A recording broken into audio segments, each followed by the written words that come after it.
Nous avons Dangote qui est en pleurs, les amis. La situation qui prévaut actuellement avec la raffinerie de Dangote, ça doit vraiment nous interpeller. Surtout si vous êtes dans le domaine du négoce international, les amis. Et en tant qu'entrepreneur, vous devez voir que, bon, effectivement, il y a des hauts et des bas, mais arrivé à un niveau donné, vous avez des situations, des problèmes de haut niveau. Puisque ce problème, par exemple, c'est pas un petit problème, c'est un problème de très haut niveau. Alors, je vais vraiment donner mon point de vue par rapport à cette situation. Je pense que dans les jours à venir, nous aurons plus d'informations et pourquoi pas la résolution de ce problème-là. Parce qu'il est important que ce problème soit le plus tôt résolu. Si c'est pour la première fois que tu tombes sur ma chaîne YouTube, je suis Ricardo Dossou, je suis l'entrepreneur.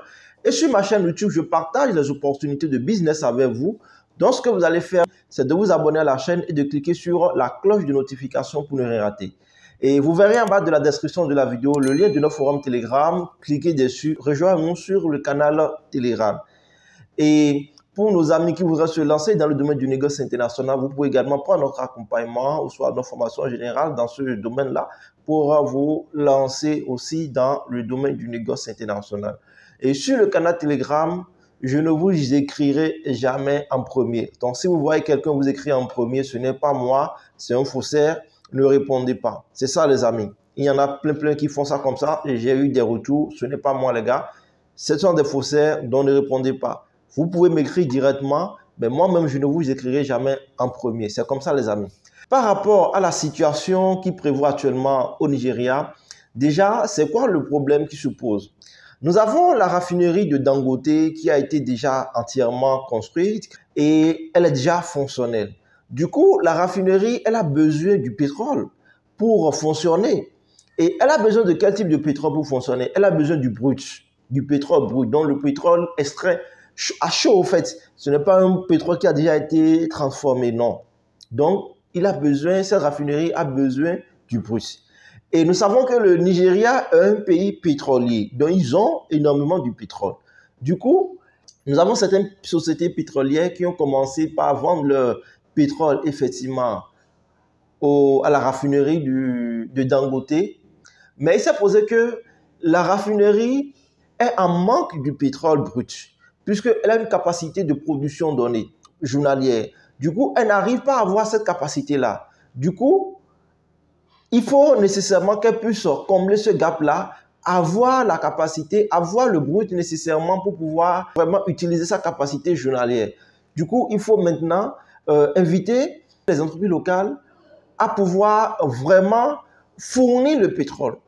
Mais il s'est avéré que beaucoup préfèrent ne pas fournir le pétrole brut localement, mais plutôt l'exporter vers l'extérieur à d'autres firmes internationales qui ont des raffineries pour raffiner le pétrole à l'extérieur. Et ça, c'est un véritable problème.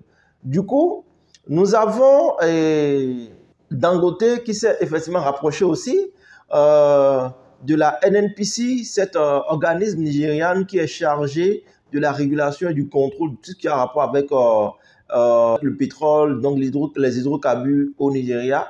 Elle s'est rapprochée de cette entité et il s'est avéré que l'entité effectivement approuve puisque l'entité ici évoque le cas du monopole. Il ne faudrait pas que Dangote ait le monopole, il faudrait nécessairement que les gens soient plus ou moins à l'aise et soient vraiment prêts à exporter leurs produits bruts à l'extérieur.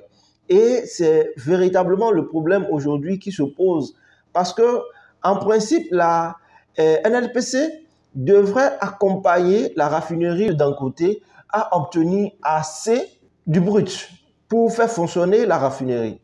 Mais elle n'est pas pour cela. Elle est plutôt dans une autre option de la libéralisation du secteur. Et ça voudra dire quoi? Parce que en réalité, ce n'est pas Dangote seul qui est dans le pétrole au Nigeria. Nous avons d'autres firmes. Il y a Total qui est là. Il y a tellement de firmes étrangères qui sont présentes sur le sol nigérian et qui exploitent le pétrole nigérien. Donc, en principe, ce que devraient faire ces gens-là, c'est de vendre le brut à la raffinerie de Dangote. Du coup, ces gens-là refusaient de vendre le brut et ont plutôt opté pour l'exploitation du brut et la raffiner ailleurs et puis venir revendre sur le marché local. Vous comprenez un peu les amis? C'est un peu ça. Du coup, c'est vraiment un coup de marteau que Dangote vient de recevoir comme ça parce que le gouvernement nigérien devrait en principe l'accompagner dans ce sens. Vous comprenez? Maintenant, ce qui est encore pire dans la situation s'est posée comme ça. Ils ne peuvent pas véritablement obtenir le brut au plan local à 100%. Donc, ils ont décidé alors de se tourner vers l'extérieur. Et il a plutôt priorisé sur le pétrole brésilien et puis sur les Américains, donc le pétrole américain. Donc, acheter le brut, c'est ces gens-là, et puis revenir dans son pays avec, et puis envoyer au niveau de la raffinerie. Mais il s'est avéré que malgré cette option, ils ont fait toutes les démarches, mais ils n'ont pas été en mesure d'obtenir toutes les licences qu'il faut pour importer le pétrole brut du Brésil vers le Nigeria et le pétrole brut des États-Unis vers le Nigeria. Est-ce que vous comprenez un peu la situation? Ils ne sont pas en mesure d'obtenir le pétrole brut à 100% pour leur raffinerie au plan local, puisqu'ils ont la capacité d'en obtenir, mais ils n'arrivent pas. Et du coup, ils ont été obligés de se rabattre sur le Brésil et les États-Unis pour avoir le brut. Mais pour avoir le brut, maintenant, l'organisme chargé de la distribution de la licence pour obtenir le brut, donc exporter le pétrole de l'extérieur vers le Nigeria, ne leur a pas délivré cette licence-là, les amis. Est-ce que vous comprenez un peu, les amis? Donc, c'est là, en réalité, où Dangote est actuellement. C'est à ce problème-là qu'il est confronté. Et ça va nous interpeller parce qu'en réalité, moi, je me demande comment Dangote il a pu négocier avant d'en arriver jusqu'à la construction de sa raffinerie. Et la raffinerie, ce n'est pas un petit montant, les amis. 19 milliards de dollars. 19 milliards de dollars, ce n'est pas 1 milliard de dollars. 19 milliards de dollars. Et sa raffinerie fait partie des top 7 du monde. Vous comprenez un peu? Donc, c'est beaucoup, beaucoup d'argent que le monsieur a investi dans ce secteur-là. Et effectivement, avec cette capacité, bien vrai, on voit que c'est beaucoup d'argent et il peut avoir le monopole. Mais en ayant le monopole, vous savez, tous les autres qui sont en bas seront carrément détruits, seront mis de côté, c'est ça. Donc ça devient en réalité une guerre entre les puissances. Il y a Total qui est naturellement dans le jeu. Il y a certainement Shell aussi qui est dans le jeu. Et Dangote aussi, lui-même, il est dans le jeu. Donc, il est face à tous ces mastodontes-là. Comment il pourra se défendre? Comment il pourra faire pour réellement avoir le brut? Et l'entité qui devait l'accompagner à 100%, voilà que cette entité est encore contre lui. Est-ce que vous comprenez un peu, les amis? Parce que c'est le gouvernement qui devait l'accompagner. Et actuellement, vous savez que nous avons un changement de régime au niveau du Nigeria. Nous avons le président Bola Tinubu qui est là actuellement. Et est-ce que dans les négociations avec l'actuel président, est-ce qu'ils ne se sont pas entendus sur ce point-là? Ou bien le président a dû recevoir des pressions extérieures pour ne pas céder? Parce que c'est ça, les amis. Parce qu'en principe, si les autres régimes ont pu accepter et donner l'accord que Dangote puisse construire la raffinerie, cela voudra simplement dire qu'ils sont prêts à l'accompagner à avoir du brut. Parce que si je ne suis pas sûr d'avoir la matière première, la chose indispensable pour laquelle mon usine que je vais mettre en place va fonctionner, si je ne suis pas sûr d'avoir ce produit-là, je n'ai pas les garanties, à quoi bon me lancer dans ce secteur-là? Absolument pas. Donc ça voudra simplement dire qu'il a eu toutes les garanties, mais ce régime actuellement n'a pas pu tenir compte de tout cela et est venu remettre toutes ces choses-là en question. Et quand c'est comme ça, c'est un véritable problème, les amis.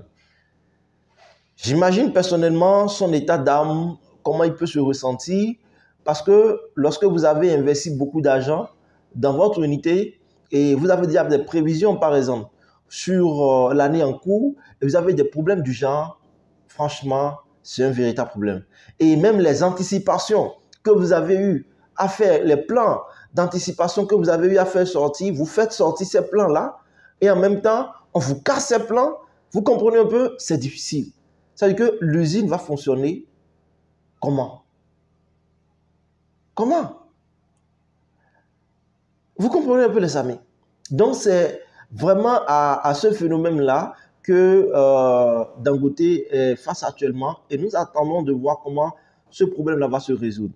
Mais il y a une chose que je voudrais quand même aussi souligner. Pour ma part, j'aurais beaucoup plus aimé que l'entreprise soit créée sous forme d'un partenariat public-privé, les PPP. Vous comprenez? Là, ça va beaucoup plus permettre à ce que l'État puisse avoir sa mainmise, d'une part, dans la société. L'État ne sera pas actionnaire majoritaire, non. Mais au moins, l'État sera actionnaire. Et vu que l'État est actionnaire, je pense que l'État pourra mettre en place les politiques nécessaires pour demander aux autres exploitants du pétrole au plan local d'aller fournir le brut à la raffinerie de Dangote. Vous comprenez? Mais à ce qu'il paraît, c'est une entreprise typiquement privée, donc l'État n'a pas de main dessus, et alors en ce moment, l'État pourra faire ce qu'elle veut. Vous comprenez un peu, les amis? C'est ça le véritable problème. Et vous n'êtes pas sans savoir, la fois dernière, il y a quelques semaines en arrière, Dangote était sorti, il avait dit qu'il allait faire rentrer sa raffinerie en bourse. Et il va permettre aux Nigérians de pouvoir profiter de sa raffinerie. Donc, le coût, il peut être maintenant des actionnaires, partager les parts avec eux. Vous comprenez? Et c'est tout juste après cette annonce que les problèmes ont commencé, les sociétés ont commencé par refuser la vente du brut à la société, à la raffinerie de Dangote. Donc, vous voyez que c'est véritablement un problème profond. Donc, ce n'est pas en réalité un simple problème. Donc, il y a des mains invisibles qui sont en train de tirer les ficelles de leur côté pour que les projets et la vision de Dangote ne deviennent pas une réalité. C'est ça, les amis. C'est ça que nous devons comprendre. Et ça nous fait amener sur le plan de la géopolitique. La géopolitique, c'est ça. Ce sont des questions de rapport de force. Et lorsque vous avez des entreprises, pour ma part, qui sont vraiment bien positionnées et qui sont à certains niveaux, il faudra nécessairement que votre gouvernement, donc votre État, puisse vous accompagner. Si votre premier ennemi est votre État, alors là, vous avez des problèmes. Parce que la personne qui devrait, en principe, vous soutenir en premier lieu, c'est votre État. Est-ce que vous pensez que aux États-Unis, cela peut se produire? Je ne pense pas. Je ne pense pas, les amis. Je ne pense pas. Ils feront tout pour que l'entreprise ait du brut. C'est ça, les amis. Donc, en réalité, je me pose aussi des questions sur nous, les Africains, comment nous arrivons à penser, comment nous arrivons à analyser les choses, comment nous voulons également le développement de l'Afrique. Parce que ce que le monsieur a fait, ça a profité à tout le monde, bien vrai. Et il est le détenteur du projet, mais en réalité, c'est pour le peuple. C'est ça. Parce que lorsque le pétrole est raffiné au plan local, les amis, il y aura naturellement une incidence sur les coûts. C'est ça. Il y aura une incidence sur les coûts.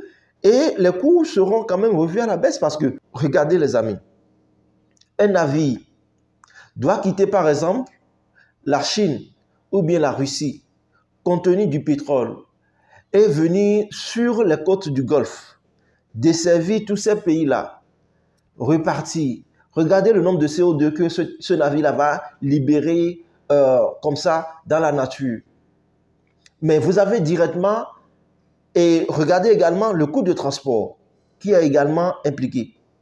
Vous avez par exemple le pétrole raffiné, par exemple à 400, 420, et vous revenez revendre par exemple sur les côtes africaines à 680, 620. Je donne ce prix-là par exemple comme ça. Naturellement, ce n'est pas la même chose lorsque le produit est raffiné en même temps sur le territoire africain. Les amis, il y aura nécessairement, vous allez voir, le prix à la baisse. parce que le coût du transport est revu et rapidement, le produit est à disposition à foison. Vous comprenez? Donc, on ne veut pas parler de pénurie ici. Bien vrai, la demande est là, mais la pénurie n'est pas là. Donc, la demande, elle est bien satisfaite. Donc, c'est un véritable problème, je pense, pour ma part. Et nos États doivent penser toujours à prioriser les leurs. Parce que si vous ne priorisez pas les vôtres, qui est-ce qui viendra les prioriser? Je suis sûr, s'il était allé faire ce truc-là, par exemple, dans un autre pays, les gens ne vont pas le laisser partir. Hein?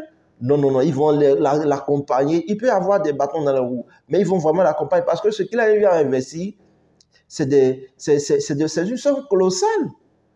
Et regardez le nombre de personnes qui doivent travailler là. Lorsque j'ai vu la raffinerie, ce n'est pas les Nigérians seuls qui travaillent là. Les Chinois sont là, les Indiens sont là, les Pakistanais sont là. Donc c'est en réalité le monde entier qui se retrouve là dans sa raffinerie et qui travaille là, les amis. Maintenant, sur la question du monopole, le monsieur, avant de travailler son plan, de mettre tout ce projet-là en place, il a dû réfléchir énormément. Il a vu, bon, qu'il peut vraiment lever ce montant-là pour créer la raffinerie. Et bien vrai qu'il aura le monopole. Parce que faire un tel projet, c'est avoir le monopole. Et sachant cela, le gouvernement, ou bien les gouvernants d'alors, l'avaient laissé faire. Et voire même accompagner dans ce sens. Et même l'encourager dans ce sens. Donc, ce qui voudra dire, lorsqu'il a le monopole, il peut dicter sa loi. Vous êtes d'accord avec moi? Il peut dicter sa loi. Il peut y avoir, par exemple, un problème sur le plan international ou bien au plan local, et c'est lui qui doit rapidement répondre. Et s'il donne ses directives, il dit, bon, moi, je veux que ça soit ainsi, comme ça. Vu que c'est lui qui a le monopole, ça ne peut être qu'ainsi. Parce que c'est lui qui aura en ce moment le dernier mot. Vous comprenez? Et ça, c'est un point, c'est un véritable point négatif qu'on peut soulever. Parce que c'est le secteur dans lequel il est, c'est un secteur en réalité un peu sensible. Parce que c'est un secteur vital. Lorsqu'il y a des problèmes dans un pays et l'économie de ce pays repose sur une seule personne, en ce moment, il y a un véritable problème. Donc, en principe, c'est à la base que le problème a déjà été faussé parce que si il est arrivé à construire le projet jusqu'à son aboutissement, ça voudra dire que les gouvernants d'alors l'avaient accompagné dans ce projet-là. Mais l'État devrait en principe demander à avoir une part dans cette raffinerie-là afin de pouvoir eux aussi avoir leur mot à dire dans ce projet. C'est ça, les amis. Là, ça aurait été beaucoup plus facile pour lui de travailler correctement et bien. Parce que ceux qui sont actuellement en train de tirer les ficelles, ce sont ses concurrents directs. Il n'y a pas d'eux, ce sont ses concurrents directs. Donc, eux, ils se voient menacés.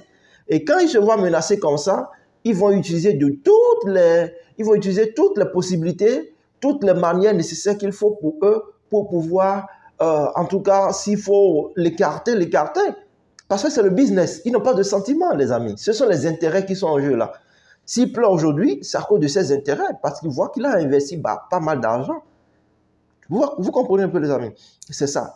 Donc, sur la question du monopole, on peut en dire un peu plus, parce que moi, je ne suis pas pour à 100% qu'une société privée ait le monopole sur un secteur aussi sensible. C'est ça.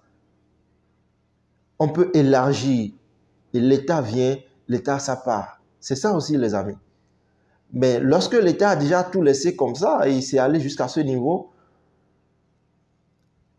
c'est pas maintenant que l'État fera quelque chose de cette manière-là. Si l'État le faisait ainsi, c'est méchant. C'est méchant. Et je me demande, le gouvernement actuel du président Bola Tinubu, dans quelle optique ils sont? Comment ils voient résoudre ce problème? Parce que c'est eux qui doivent actuellement résoudre le problème. Ce sont eux. Et voilà que nous avons Shell qui est là, nous avons Total qui est là. Ce sont des sociétés qui tirent les ficelles. Et quand elles tirent les ficelles comme ça, puisque ce sont des sociétés qui sont aussi, qui ont des actionnaires, qui sont placés au niveau du FMI là-bas, qui sont placés au niveau du Banque mondiale, tout ça là. Donc, dans les grandes institutions internationales, les actionnaires de ces sociétés-là, ce sont eux. Et les États aussi. Vous comprenez? Donc, du coup, est-ce qu'ils vont vouloir laisser le géant Dangote aller jusqu'au bout? Wait and see. Nous attendons de voir comment ça va se passer. Mais en commentaire, dites-moi les amis, vous-même, détaillez-moi et mettez en commentaire ce que vous pensez de cette situation. Qu'est-ce que vous pensez réellement de cette situation, les amis? Qu'est-ce que vous pensez de cette situation? Parce que pour moi, c'est un coup dur pour lui. Je pense qu'il va arriver à trouver une solution par rapport à ça. Il en a l'habitude, il va trouver certainement une solution, mais c'est véritablement un coup dur. Et quelle est l'attitude que devrait prendre la NNPC par rapport à la demande de Dangote? Dites-moi aussi en commentaire, les amis. Et pour ceux-là qui veulent vraiment se lancer dans le domaine du négoce international, regardez en bas de la description de la vidéo, cliquez sur le lien et rejoignez-nous sur notre canal Telegram et vous verrez nos informations. Contactez-nous, nous allons pouvoir vous accompagner à vous lancer dans le domaine du négoce international, les amis. Alors voilà rapidement ce que j'ai voulu partager avec vous au travers de cette vidéo. On se dit alors à très bientôt et n'oubliez surtout pas de vous abonner et de partager la vidéo autour de vous, les amis.